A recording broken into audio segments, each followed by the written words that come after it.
Hello, I'm very sorry I kept you waiting. I'm Dr. Clayberg. Your name is Larry Fike, is that correct? That's Harry White. Hello, Doctor. How do you do? It's nice to meet you. Are you a powerboater by any chance, Doctor? Powerboating? Oh, you mean because of the magazine? No, that's Dr. Schwarzwald. We share this office, and he's a very big boat enthusiast. Personally, I'm not. I hope you don't think I'm being a pest, Doctor, but, it did occur to me, I was waiting here for 10 minutes that, other people might agree with me that somewhere in the spectrum, between powerboating and the 17 magazine, there might be room for a decent, New Yorker or a New York Review of Books. You're absolutely correct. I promise you I will speak with the nurse about having a more satisfactory magazine selection for you the next time you come in. I'm sure that's, you didn't come in here to discuss the magazine, so, Well, okay, let's get started. I did make some notes I have here. Actually, it's more of an outline, really, and I seem to they're not in order anymore. I knew I should have done a PowerPoint because the truth is, Doctor, I have quite an extensive medical history, and it's really gotten to the point where it's quite a file management problem, keeping all my old X-rays and charts and everything all together in a coherent fashion for. But that's all right. Why don't you try to relax and just tell me what's chiefly on your mind today? This is so annoying because I had it all. I rehearsed the whole thing. I had everything in the proper order, and now my mind's blanking on me. But okay, I guess to begin with, I have this kind of dizziness. Really, it's a kind of disequilibrium that I can feel. Not like if you spin around and you get dizzy. I'm not talking about that. I'm talking about a kind of a sense when I turn my head slightly this way. Do you see?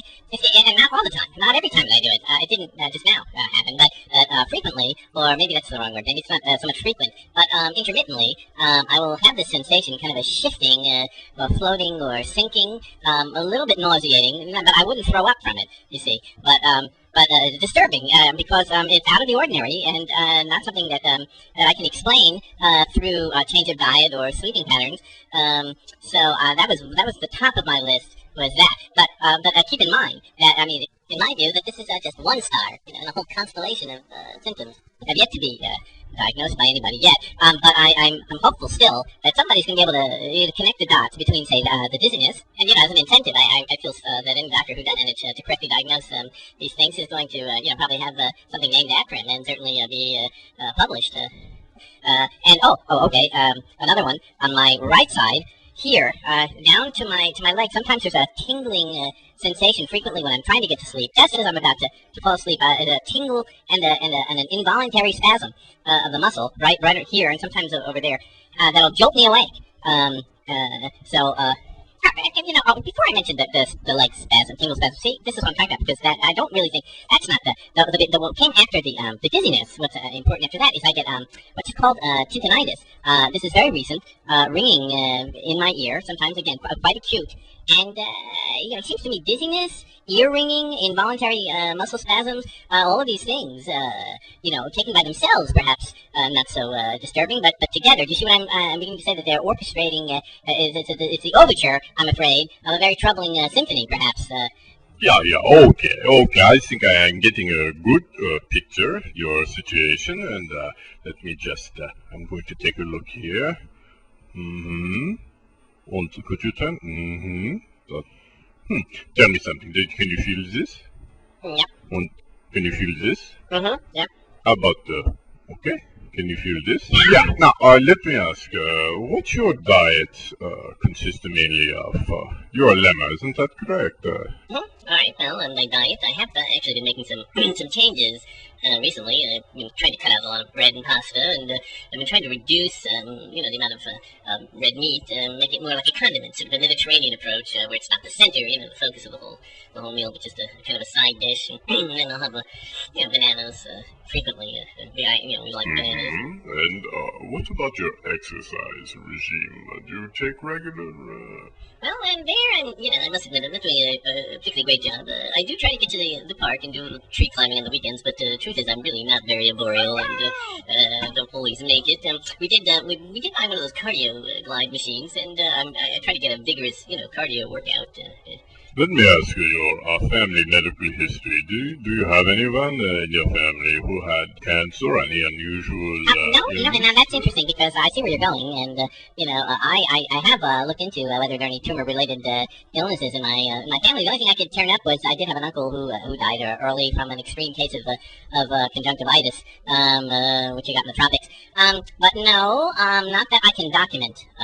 I don't want you to get the wrong idea. I do have to ask these questions. It's just routine part of the examination, and there's nothing that you've told me or that I've observed about your person at this point to indicate any concern about something grave as a tumor or that sort of thing. Well, I am. Of course, I'm relieved to hear that. But how can you be? Can you be so sure with that? Don't you think maybe I should have some kind of CAT scan, full body? I've never had a full. Well, I think we can put off a full-body CAT scan for the time being, Mr. Fike.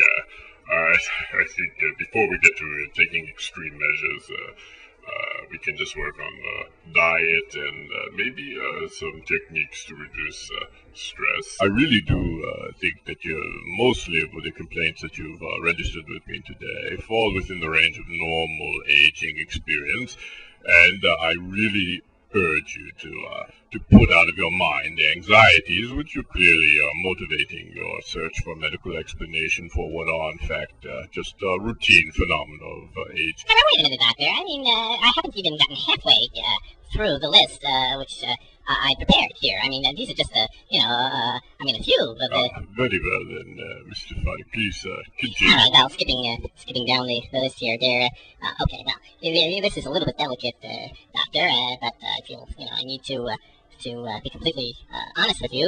This concerns my stool. I don't know if you know this about lemurs, but we're often compared to rabbits in that we have that we have very regular pellet-like stools, good clusters. I brought a sample, if you'd like to examine. Well, why don't you just put that on the counter and we'll send to the lab, and if anything unusual, I'll be giving you a call shortly. But it's been very nice to meet with you. I think I feel pretty confident that nothing life-threatening is at your door. Take a few precautionary steps, change the diet, a little more exercise, but so... All right, Mr. And very nice to meet you today. Okay, I'll be seeing you, I'm sure. Yeah, okay, Doctor. You're sure no magnetic imaging of any kind? No, I'm quite sure. But I'd be happy to prescribe you a mild sedative, perhaps. Well, okay, if you insist, if you think it'll help. I like that. I mean, the arrogance of these doctors. I mean, he didn't even do any tests, just a poke and a pinch and that's it, a little side tickle. And that tells me to, it's because I didn't have this plan right. He didn't listen, oh well.